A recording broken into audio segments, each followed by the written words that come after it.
तर नमस्कार मंडळी, आज जी आपल्याकडे गाडी आली आहे ती गाडी आली कोणतं आपलं कुठून गाव आलं? नगरचं पाथर्डी. नगर जिल्ह्यामध्ये पाथर्डी म्हणून जे गाव आहे तिथून आपण सर आपल्याकडे आलेत. किया करेन्स आहे, 2022चं मॉडेल आहे आणि त्याच्यामध्ये जे आपण किट बसवले ते मिजोचं 8 इंजेक्टरवाला जो प्रॉपर ECM येतो तो प्रॉपर 8 इंजेक्टरचा डबल रेल म्हणजे CNGची पण डबल रेल ते किट आपण याच्यामध्ये इन्स्टॉल केलेलं आहे. आणि फिटिंग आपलं नेहमीप्रमाणे आपण ज्या प्रत्येक व्हिडिओमध्ये आपल्याला जर फिटिंग बघितलं असेल तर तसंच फिटिंग आहे. तर गाडीचं मी फिटिंग आहे तो तुम्हाला दाखवून घेतो. त्याच्यानंतर जे गाडीचे ओनर आपल्याबरोबर आहेत, गाडीचे ओनर आपल्याला सांगतील की परफॉर्मन्स कसा आहे. म्हणजे गाडी चालवल्यानंतर किया करेन्ससारखी मोठी गाडी 1.5चं इंजिन आहे, तर त्या गाडीला कसा म्हणजे परफॉर्मन्स आला आहे तर ते आपल्याला गाडीचं फिटिंग झाल्यानंतर एकदा त्यांचा फीडबॅक देतील. त्याच्या आधी आपण फिटिंग क्वालिटी बघून घेऊया कशी. तर हा गाडीचा इंजिन बे म्हणजे आपण आता हा इंजिन बे बघताय म्हणजे काय आपल्याकडे सगळं एकदम नीटनेटकं व्यवस्थित सुटसुटीत सगळं जे दिसतंय.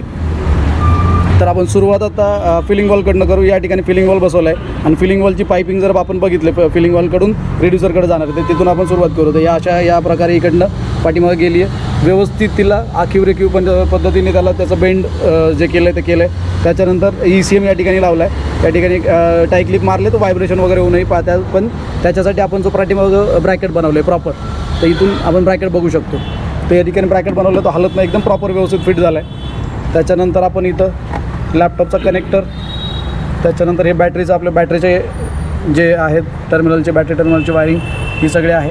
आणि इकडनं आपण पाठीमागं जी वायर गेली आहे सगळी ECMकडून गाडीच्या इंजिन बेकडे किंवा बाकीच्या कंपोनंटकडे, तर ही वायरिंग आपली आहे. ही वायर आपली आहे. ही खाली जी वायर दिसते ही कंपनीची म्हणजे गाडीच्या कियाची आहे आणि ही आपली वरची एकदम म्हणजे तुम्ही ओळखू नाही शकत. या दोन्ही वायरपैकी माझी वायर कोणती आणि कंपनीची वायर कोणती. आपण ही सगळी वायरिंग केलेली आहे. इकडनं आपण बघू शकतो प्रॉपर इंजेक्टर रेलचं जे ब्रॅकेट वगैरे एकदम मजबूत. म्हणजे तुम्ही सर हलवून बघा बरं ब्रॅकेट कसं येते, कसं वाटतं? एकदम फिटिंग आहे. ह्याला धरून आपण गाडी उचलू शकतो का? म्हणजे इंजिन उचलता येईल त्याला धरून, एवढं मजबूत व्यवस्थित आपण फॅब्रिकेटेड त्याला ब्रॅकेट बनवलं आहे. रेड्युसरलाही ब्रॅकेट बनवतो आपण, रेड्युसरला ब्रॅकेट बनवलं. मॅप सेन्सर सरळ लागला आहे म्हणजे तुम्ही कुठलाही व्हिडिओ माझा जर व्हिडिओ किया करेन्स बघत असाल किंवा दुसरी कोणतीही गाडी बघत असाल त्याच्यानंतर यूट्यूबवर जाऊन कोणाचंही बघा तुम्ही, हा मॅप सेन्सर तुम्हाला उलटापालटा कुठंतरी पडलेला दिसेल तर त्याची पोझिशन अशी लावायला पाहिजे. आणि कंपनीकडनं त्याचं नोटिफिकेशन येतं की इथं टॉप साईड ही जी आहे टॉप साईड आहे त्याला उलटा वगैरे नाही पडला पाहिजे तो, तर तिथं टॉप साईड आहे ते टॉप साईडच तशीच राहिली पाहिजे. तर पाठीमागून आलेली आणखीन एक वायरिंगचा जो लूप आहे तो आपल्याला इकडनं दिसतोय.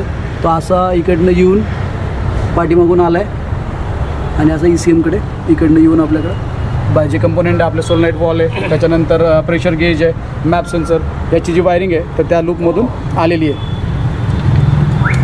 पाईपिंग बघू शकतो, लो प्रेशर पाईप आपण बघतोय एकदम व्यवस्थित त्याला निप्पल आहे, त्याला क्लिपिंग वगैरे केलेलं आहे. वरती पण क्लिप केलं आहे आणि खाली पण क्लिपिंग केलेलं आहे. त्याच्यानंतर हा वॅक्यूमचा पाईप आहे, त्यालाही व्यवस्थित जो जिथून आला आहे ते व्यवस्थित एकदम त्याला डायव्हर्ट केलं आहे.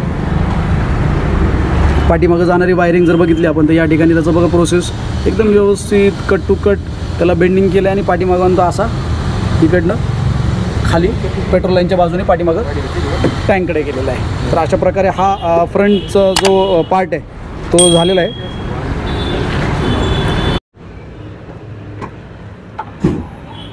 तर अशा प्रकारे हा टँक फिट झाला आहे आणि त्याचा जो स्टेपनीचा बोल्ट आहे त्याच्यासाठी व्यवस्थित जागा राहिली आहे. सीट पण व्यवस्थित रिक्लाईन झालं आहे. त्याला आपण जो बसवलं आहे तो एकदम प्रॉपर म्हणजे जर टँकचं फिटिंग बघितलं तर एकदम प्रॉपर कंपनीसारखं फिटिंग असल्यासारखं व्यवस्थित झालं आहे.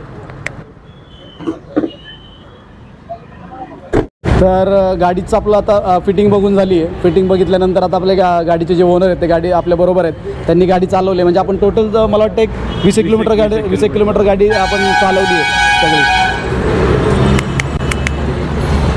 तर 20 किलोमीटर आम्ही गाडी ड्राईव्ह केली आहे. त्याच्यानंतर आपण गाडी चालवल्यानंतर तुम्हाला कसं वाटलं म्हणजे परफॉर्मन्स कसा वाटला? सर गाडीचा परफॉर्मन्स आणि गाडीचा पिकअप वगैरे ह्याच्यामध्ये काहीच फरक नाही आहे.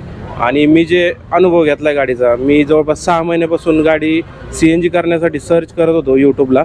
भरपूर दिवस बघितले आणि सरांची जशी क्वालिटी आहे, सरांनी जसं सांगितल्याप्रमाणे त्यांची फिटिंग आहे, जसं त्यांनी दाखवलं आहे की मशीन अजिबात हे हलणार सुद्धा नाही, याला मशीन उचललं तरी ते हलणार नाही, तुटणार नाही, एवढी क्वालिटी छान बनवलेली आहे सरांनी. त्याच्यामुळे हो ते सांगतो मी, एकदम नीट अँड क्लीन, एकदम मस्त म्हणजे आवडली मला फिटिंग वगैरे.